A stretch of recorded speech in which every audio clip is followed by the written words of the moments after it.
Alright guys, so a bit of a different video today. We're going to be going over this video I saw on Instagram. It has 1.2 million likes, which is like a very large amount.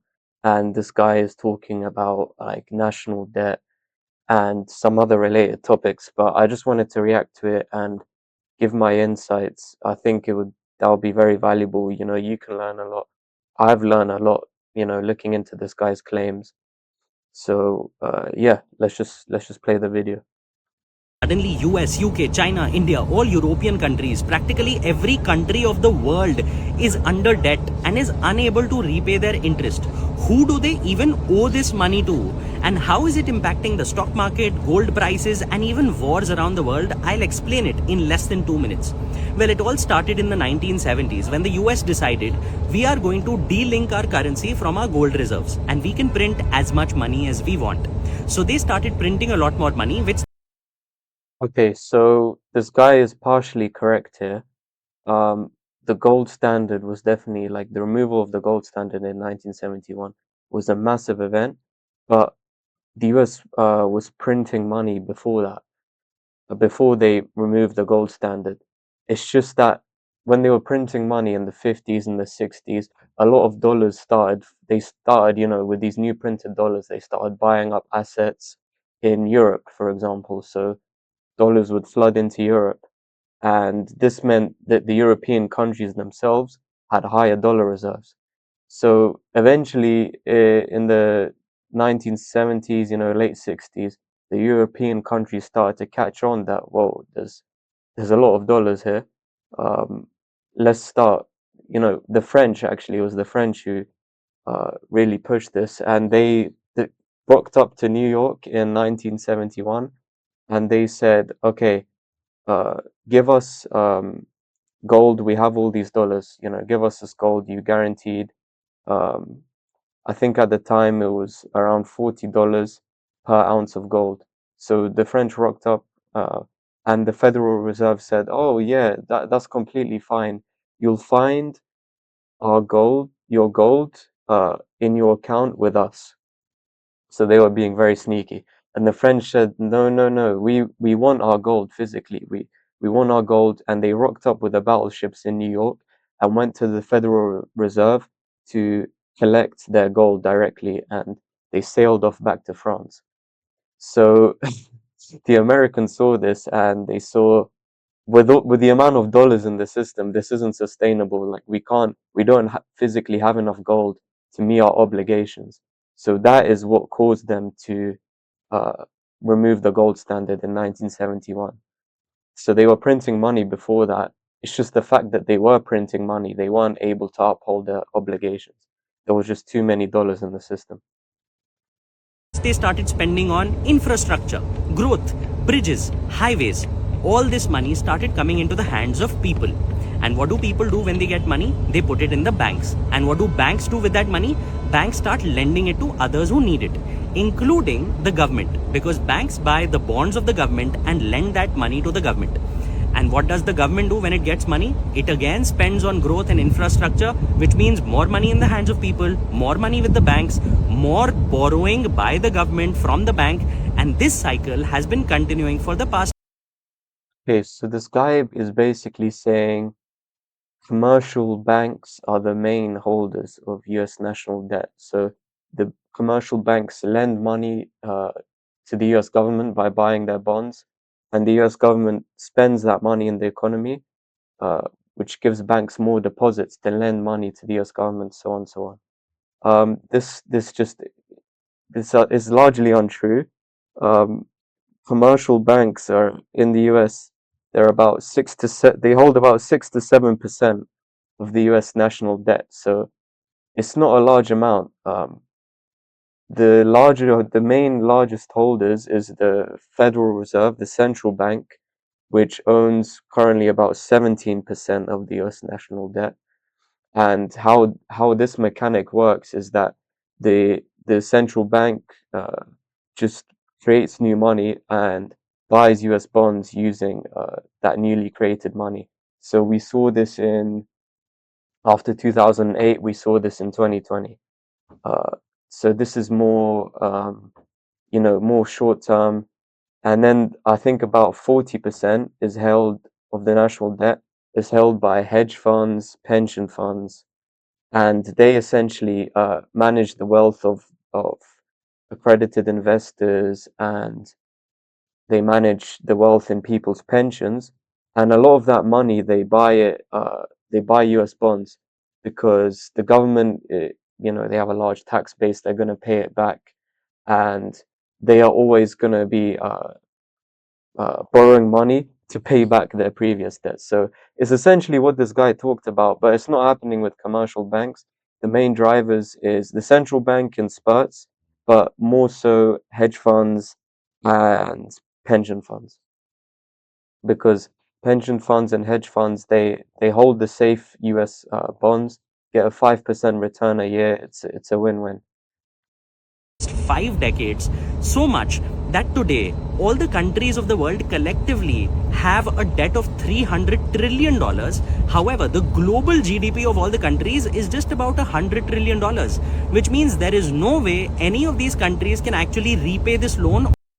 Okay, so this is true. There's just no way the the national debt can be repaid because of compounding interest.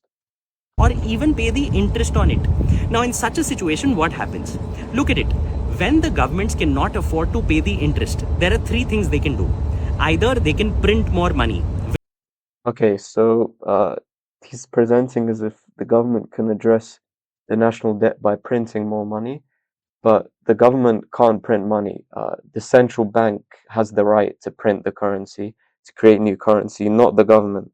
So this solution number one he's talking about is what happened in after 2008 and what happened in 2020, where the uh, the government, which needed to borrow a large amount of money in a short amount of time, either to, to stimulate the economy because of recession and so on, the central bank would just create a large amount of money. In the case of COVID, it was 4 trillion in 2 years, $4 trillion, and they would use that newly created money to buy US government debt, which would give the US a lot of cash. So that's solution number one, and it's done by the central bank. The money is printed by the central bank, not by the government itself. Which will lead to inflation in the economy and a lot of civil unrest. Or they can Yep, increase that is true. taxes to collect money from the people to pay the interest, which will also lead to civil unrest. Or So solution two, he says the government can increase taxes to pay off the national debt, but that's, I mean, maybe in certain situations it may work, but when you increase taxes, the incentives change. So, for example, you have this thing called the Laffer curve, which says there's an optimum tax rate. If you tax too highly, then it removes incentives and people won't want to work. Like, if the income tax is at 80%, like, people just might not bother working at all. They might just collect benefits. Um, so that would actually shrink the economy because less people are working. So taxes can be counterproductive in that way. So it's not as simple as, oh, we increase taxes, the government gets more revenue, because when taxes increase, it may disincentivize people from starting businesses or working, which would, in the long run, decrease government revenues. the third thing, they can actually borrow more money. But something interesting. So yeah, option three says the government can borrow more money. Yeah, the government is always borrowing more money. They're consistently running deficits every year, at least in the past 20 years. They're consistently running deficits, so they have to borrow money just to fund like regular expenditure. And normally, solution one, which is the central bank printing money, and solution three, which is the government borrowing money, they're usually done at the same time. Thing has now happened. There is so much money that people are investing in stock markets, such as in the US, and not keeping it with the banks, that even banks don't have enough money to lend to the government. Which is why the governments are now stuck and they don't know what to do. Which is why across different countries you're seeing civil unrest crop up. There are wars between. Okay, so he's saying now there's so much money, people have so much money that they are not investing it or keeping it in bank deposits. but they are now investing too much of their money in the stock market and so on. This, uh, yeah, I don't know about that point because we've established before that the main drivers, the main borrowers, or the main lenders to the government is the central bank, which can create money whenever they want, and its pension funds and hedge funds, which manage the savings of regular people. And there's always money flowing into pensions. And yeah, In countries, either they are genuine or made and up just to distract people, we will never know. Which is why central banks around yeah, so the war point is completely unrelated. The main holders of national debt is the biggest economies like UK, US, China, who just aren't, they're not at war. the world are actually now holding gold and silver. They want those deposits because they know it's a much safer asset compared to just lending to the government. Okay, now this is a really good point this guy makes. He's saying central banks, they're now hoarding gold and silver because they think it's much safer than just lending to the US, to the government. Yeah, I've talked about this before, and this situation specifically applies to the US government. Countries like China and India, they're stocking up on more and more gold and silver and getting rid of their US government debt because uh, they think it's becoming more and more less safe and more unreliable to borrow from the US government. I mean, as you've seen, we've just had the longest US government shutdown, and the US is abusing their powers as the number one power. They're banning countries they don't agree with from SWIFT. So, like Russia, they can't trade in US dollars, they can't transact US dollars anymore. So, China is saying, I don't want to be a part of that.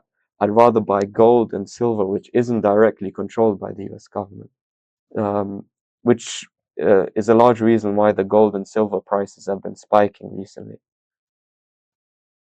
Which is why maybe the US president wants the US stock markets to crash so that people start putting money back into banks again and then the government can borrow more. Well, the entire world right now is in a massive bubble. A lot more in the description. Okay, so he's saying now the president of the US wants the stock market to crash so people put their money in banks more. Um, yeah, banks aren't the main drivers of national debt, although regular people do hold a part of the US national debt through mutual funds and through bonds. So hypothetically, if the stock market did crash, people would seek safety in buying US bonds. So he is partially true here. He's just wrong about where the money goes. Um, so yeah, just an interesting video, and I hope this gave you some thoughts, some points to think about uh, in the way that the national debt works and why gold and silver prices have been spiking. Just a brief video today because I thought this is interesting and how large this uh, video is. 1.2 million likes is a lot, and I think this guy oversimplified things a bit too much. But yeah, I'll be making a video on the gold standard actually next, and I think that will explain a lot more on what's going on currently with national debt and the gold and silver price especially. I mean, the silver price is making new all-time highs every day, so I think definitely worth talking about.